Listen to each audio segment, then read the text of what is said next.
The newsroom, where untold story is revealed. Musango gwa haji ali mwizera kwoteka hajati zula bigenda mansi n'okubeera nga biranda buli dakiika ita bifuuse namulanda nga mabeere gambwa abafamile eya haji bagenze mansi n'okubeera nga babagaana okubeera nga baddamu okulabikako newankubadde mu mawulire nga babagamba nti muleke kooti egende mansi n'okubeera nga ekola okunoonyereza muleke taataaganya kunoonyereza n'ebyo kooti byerina kubeera nga ekola. Bano nno baweereddwa amagezi okubeera nga bava mu musango guno such that kooti egenda maaso n'okubeera nga ekola ogwayo ogw'okunoonyereza kubanga keesi ey'omwana akwatiddwa nti si gwe guno omusango ogugenze maaso n'okubeera nga gwe gusoose either nga ge mazima oba nga si mazima, naye baweereddwa amagezi baleke kooti ekole omulimu gwayo.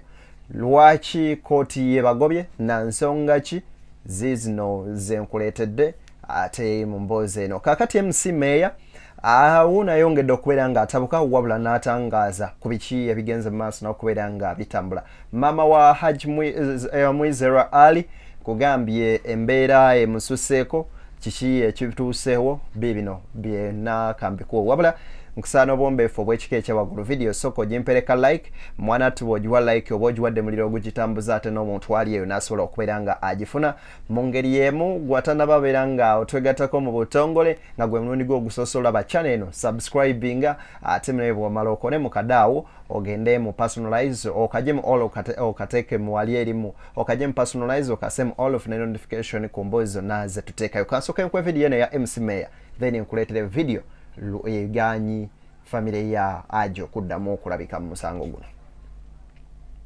So kakati ekibadde mu kooti olunaku lwaleero oludda oluwawaabirwa oba balooya ba Haji lwe babadde bawaayo okusaba kwabwe okwa kooti kulabika nga ekkiriza omuntu waabwe awoze nga ava bweru. Kakati ekibadde mu kooti omulamuzi abasabye kuno okusaba kwabwe kuteekebwe mu buwandiike, then ne luli oludda lutwandiise olwa state nalwo luddemu mu buwandiike azina okukkaanya ku nsonga ezo. Era kyova olaba nti omulamuzi akkiriza n'ateekawo ennaku z'omwezi nga 18 Haji lw'abakomezebwawoko mu kooti. Kakati okkiriya linga eya nti lwaki leero teyeeyimiriddwa olwaleero kwe kubadde okumanyisa kooti mu butongole, era kooti ensonga eyaleeta okubanga Ebuvanjuba nebugwanjuba ewaka wasigalawo ewasinga. Beyond the newsroom gwe mukutu ogukuleetera ekyo ekisinga katiranga naffe ng'oyita ku noti 771 44 53 ne noti 744 26 45 na bino bikulu tetulanga bafere tetulanga basawo ba kinnansi n'abagwa mu koowa eryo. Mwebale kutuwagira. Thank you. Ereetebwa esaba omusibe newankubadde yali akyali eri ekigo wabula okusaba omusibe ajje awulirwa okwemulugunywa kwe okwokusaba okweyimirirwa ng'ennaku z'omwezi ez'olwaleero nga 4 ke kabonero ak'enkukunala akabadde kalaga nti oba oli awo state oba kooti netefutefu okubanga ekkiriza omuntu ono okubanga aweebwa beyiro oba okubanga yeeyimirirwa. So nga 18 lwe lunaku oluteereddwawo okutunula mu mpapula zonna abaze okweyimirira abazitowa kiddo byonna ennaku z'omwezi 18 then kooti bwemala okubya approvinga n'okubikkiriza olwo Haji alyoka aweebwe bail. So ensonga bwetyo bweri. Ebigambo bya MC Meya bigezaako okubeera nga binnyonnyola engeri olunaku gye lutambuddemu ne kooti butya bwebadde, wabula ate Haji family ye eweereddwa amagezi okwesonyiwa okubeera nga eyogera nnyo mu mawulire n'okubeera nga etaataaganya okunoonyereza kw'ebitongole ebyokwerinda kw'oteeka kooti oba oliawo biyinza obuzaabuza amazima g'ensonga eno. Njagala vidiyo edo tugiwe obudde tugirabe bulungi nnyo. Nkujjukiza nti gwe yagala olanga naffe simu zaffe eziriawo wansi ku screen, jangu tulange ekiseera kya Christmas tugende mu maaso n'okubeera nga tuyisaawo business zaffe. Famire ya Haji ffe ttiimu Haji ate temututama temutunyiya musango. Ndabye maama nga agamba nze nabuuza Haji nti ddala mbuulira amazima wakikola. Mbuulira amazima kye boogera wakikola. Yangamba maama sikikolangako. Sooka otubuulire ng'aleeta abaana abe wako okubeerawo yamala kwebuuzaako nti maama kandeeta abaana b'omukyala mbeere nabo. Muve mu musango guno. Bassenga bakojja musirikeko. Bano bannakola na Haji musooke musirikeko. Muve mu musango guno. Kubanga ensonga mwali mwazimanya dda nga Haji akinyuzibwa mu maka naye nga temwavangayo kutuuza mukazi ne mumubuulirira. So muleke abantu oba muleke kooti ekola ogwaayo. Wabula kye tusaba kooti nga tufukamidde kimu kyokka. Temukozesa nkumbi. Hajati gye yagamba nti omwana gye yali ayina temututta. Enkumbi eyo Hajati yagikozesa ne Haji n'agitereka kuba yali akyetegekedde. Mukozese sayansi musobole okulamula omusango guno. Nisha yeetaaga bwenkanya kumanya niya mukozesa. Bwe kizuulanga nje basooka okutwala omwana okakasa nti yakozesebwa nga balimba nabo basibwe, Hajati asibwe, buli muntu amanye nti bannange bintu si byakuzannyirako. Bikisingiwa nga Haji yali ebitatuuse naye agendeyo. So bannange tuleke kuteeka motion mu musango guno. Nze ndi tiimu Haji kuba nze first ayawakanya ensonga za Hajati. Nze tunaziwakanya nga mbeesinga ku maka. Kubanga nze manyi ba maama abo afumbye emyaka 12 bingi ebasirikidde. Hajati yagamba nasanze omwana nga bamukuta okuva ku ssomero. Amanga ago nagendayo ku poliisi nimpaaba. Ningamba ba maama nga bayinanga emizi. Notaluza na Haji. Nintegeerawo ningamba wano waliwo akaliwo. Naye byonna byaggwa. Twagala tumanye ani yakwata Nisha.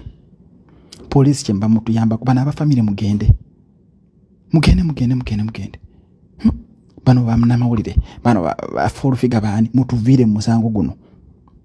Omukyala alisizo omwana empitambi nga tunabala bamuvaayo. Embala waliyo wa UPDF yakwata n'amuyuza wansi yena n'amuballa nga temunnavaayo nga muli koona wali akasente. Temututama. Muleke kooti esalewo ku luno. Muve musango guno mutule wansi mukakkane. Ffe ttiimu Haji tubagobye kwa mugenda namwe kwongera kusajula mbeera. Mwakala kusajula mbeera sibalimba. Mutule ku wansi mukakkane. Muleke amateeka gakole. Baana bangi babakutti. Nga temuvangayo kubeerawo mutina kajanja ke mwina. Banna Uganda. Ebigambo ebyo bibadde biwanvu sinza genda mansi nakubeera nga mbitotoloba oliawo okubeera nga mbiddamu. Wabula ate kankwene video ene ya maama ebiwuliriza ebigambo bino nga bwe biri ate tubeere nga tuwunzika. Ne bwe mmanyi embeera za Haji n'enkula gye yakuliramu n'eddiini gy'ayina nze sikakasa nti Haji yakwata omwana. Kubanga olaba omukyalo oyo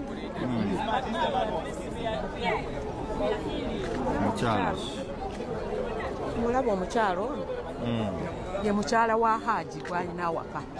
Mukyala we wakubiri e Bulenga. Ono ye mugole waffe w'e Bulenga.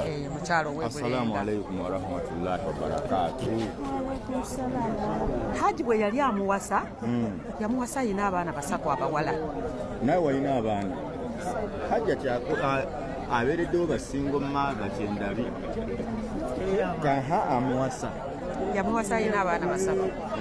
Nga bato bwe bati. Yes. Tebajja waka. Bakulidde emikono gya Haji. Yabakuzizza, yabasomesezza, bakuze ne baana bannaabwe. Azadde waffe abaana 4. Azadde abaana 4.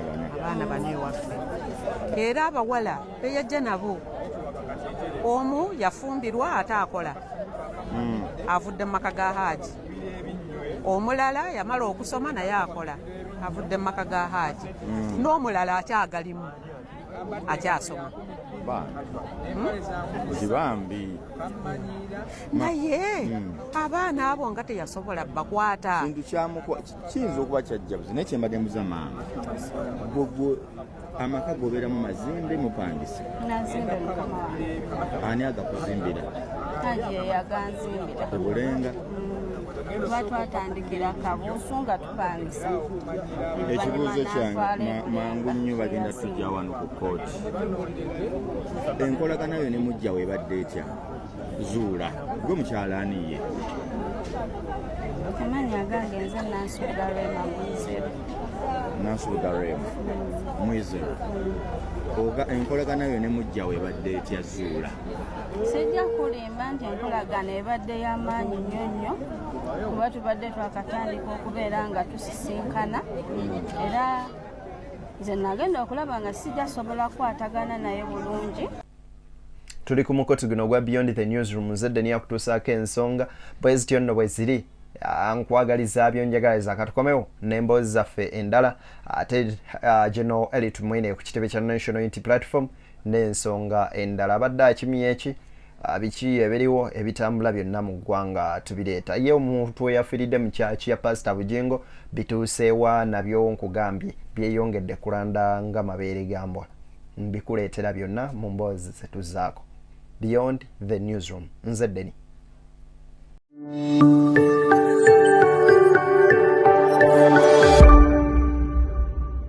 Beyond the Newsroom, where untold story is revealed.